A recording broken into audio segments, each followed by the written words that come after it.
Deus tem planos para cumprir em nossas vidas. Essa é a mensagem de toda a Bíblia e é isso mesmo que estamos estudando aqui no Encontro com a Palavra, escrito pelo pastor Dick Woodward e narrado pelo pastor Edson Bruno. Fique atento a mais um programa que o Ministério Cooperativo Internacional leva a você. Com você agora, pastor Edson Bruno.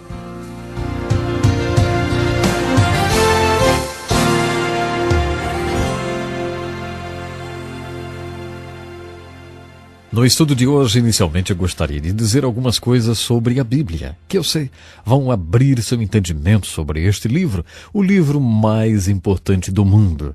Seja bem-vindo ao Encontro com a Palavra, onde estudaremos a Bíblia por completo, livro por livro.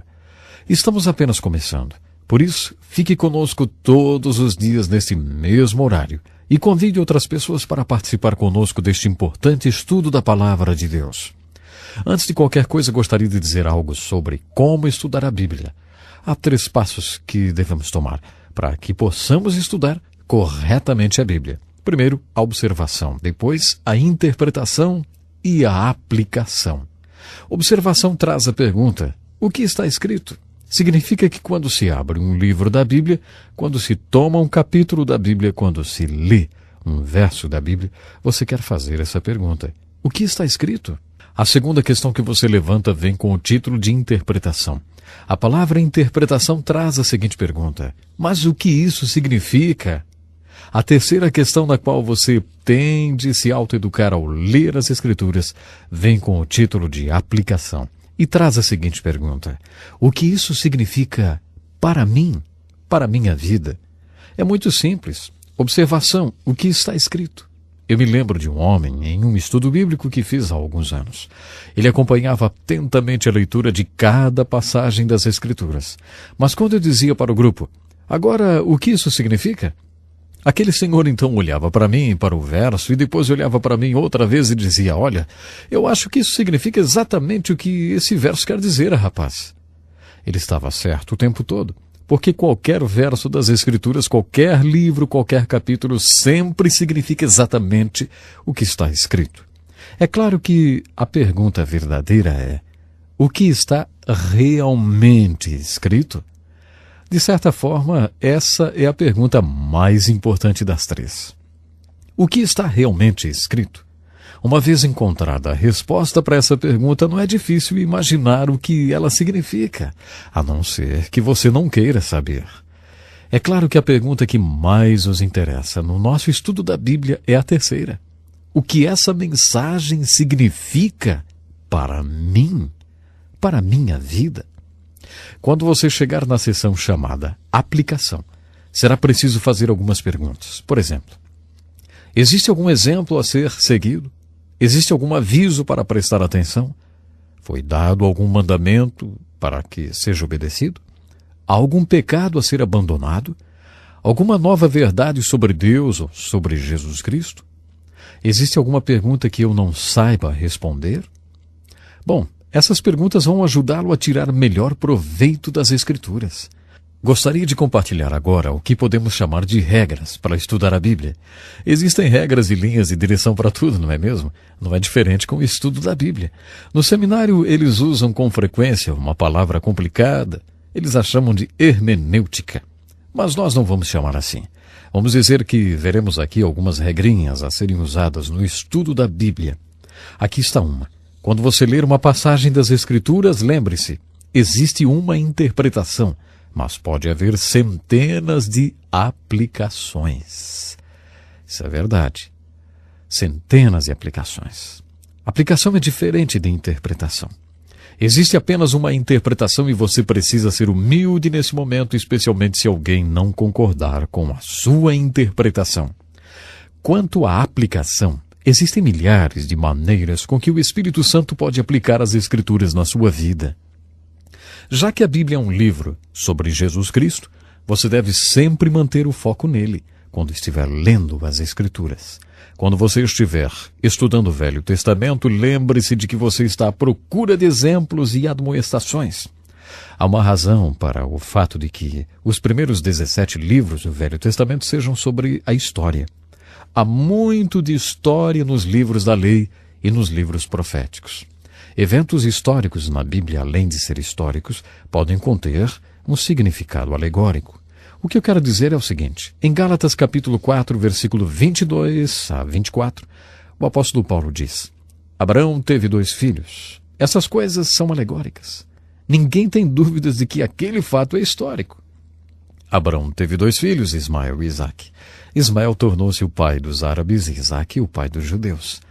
Há árabes e judeus na Terra Santa nos dias de hoje. Isto é história. O apóstolo Paulo diz: Abraão teve 2 filhos. Isso também é uma alegoria. Eu acredito que ele mostra por precedentes e por princípios que na Bíblia uma história com E pode ser história com H.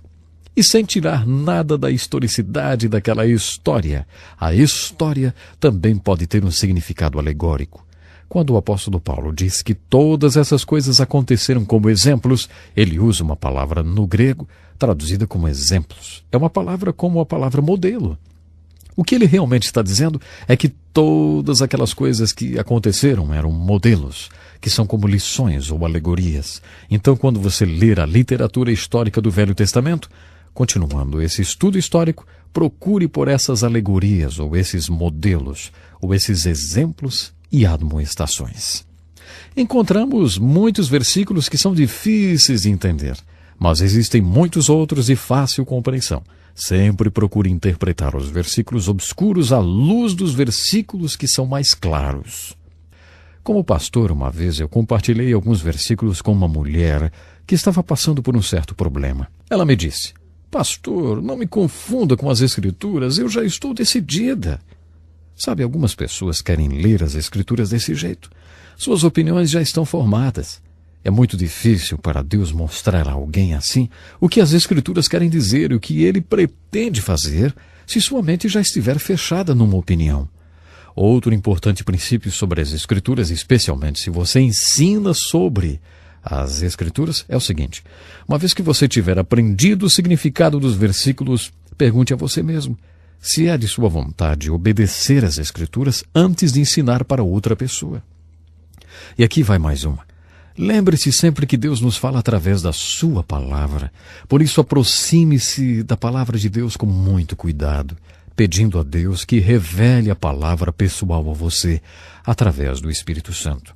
Uma boa oração para se fazer nesses momentos é: Deus, abra os meus olhos, para que eu possa ver a verdade que Tu tens para mim, nesse instante, hoje mesmo.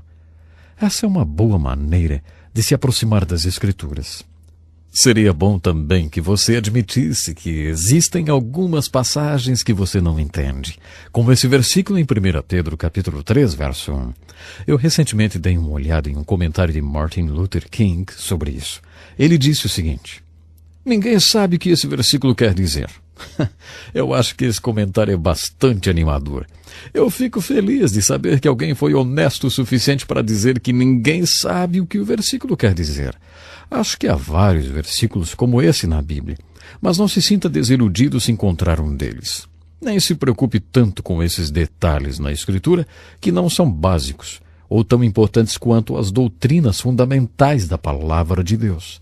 Há um versículo muito fácil de ser lembrado em Deuteronômio 29:29, que diz: As coisas encobertas são para o Senhor nosso Deus, porém as reveladas são para nós e para nossos filhos para sempre. Alguém disse a Mark Twain, o famoso escritor: Eu não gosto da Bíblia porque ela está cheia de versículos que eu não consigo entender. Mark respondeu: Os versículos da Bíblia que me perturbam não são os que eu não consigo entender. Os versículos que me preocupam são aqueles que eu consigo entender. Há coisas secretas que pertencem a Deus. Ele não compartilha com ninguém. Mas há certas coisas que Ele quer que façamos. E Ele deixa isso muito claro. Portanto, não se preocupe demais com essas coisas obscuras, essas coisas secretas que Deus não revela a ninguém. Nunca esqueça que não há versículo na Bíblia que possa ser interpretado de forma pessoal ou isolado do resto da Escritura. Isso é o que Pedro quer dizer em 2 Pedro 1:20, quando ele diz: Nenhuma profecia das Escrituras é de particular interpretação. O melhor comentário sobre a Bíblia é a própria Bíblia. Você pode adquirir todos os comentários e ferramentas que eu recomendei, mas nunca esqueça, especialmente quando estiver lendo o Velho Testamento, nenhuma profecia das Escrituras é de particular interpretação. Se o Novo Testamento comentar o Velho Testamento, lembre-se que o melhor comentário sobre a Bíblia, quem faz, é a própria Bíblia. Pegue sua Bíblia e procure pela verdade e pela vida, e não apenas para ampliar os seus conhecimentos. Portanto, quando você estudar as Escrituras, não haja como um mero estudioso da Bíblia. Faça como Jesus disse, venha com vontade, e ao fazer aquilo que as Escrituras disserem, você chegará ao conhecimento que é a palavra de Deus. É a aplicação das Escrituras, a obediência às Escrituras, que farão da Bíblia um poder, um verdadeiro poder na sua vida. Aqui está mais um grande princípio que me ajudou muito na leitura, especialmente do Velho Testamento. Quando você for ler a Bíblia, procure pela verdade, verdade a ser vivida, sem ficar preocupado com a forma literária na qual a verdade é apresentada. O que eu quero dizer é, quando você menciona o livro de Jonas, imediatamente surge uma discussão sobre se uma baleia pode ou não engolir pessoas, como se essa fosse toda a mensagem do livro de Jonas. É claro que a verdadeira discussão sobre o livro de Jonas não pode ser histórica. Alguns sempre dirão, isso não pode ser verdade. Isso deve ser mais um daqueles contos de fadas ou alguma coisa parecida. Não dá para acreditar que isso aconteceu literalmente. Bom, francamente, o livro de Jonas tem uma grande verdade a nos ensinar. Ao abordar o livro de Jonas, eu sou bastante incisivo sobre a verdade que Deus nos ensina nesse livro. É a verdade sobre preconceitos. Na realidade, Jonas é a história de um profeta que odiava os ninivitas porque eles eram seus inimigos. Deus mostrou a Jonas que o amor de Deus se estende aos inimigos, no caso, os ninivitas. Essa é a mensagem de Jonas. Superar seus preconceitos para que Deus possa agir através de você. Isso não tem nada a ver com baleias engolindo pessoas. Quando você for ler o livro de Jonas ou a história de Adão e Eva ou qualquer outra história do Velho Testamento, leia as histórias e faça a seguinte indagação. Mas o que isto quer dizer? O que significa? O que isso significa para mim?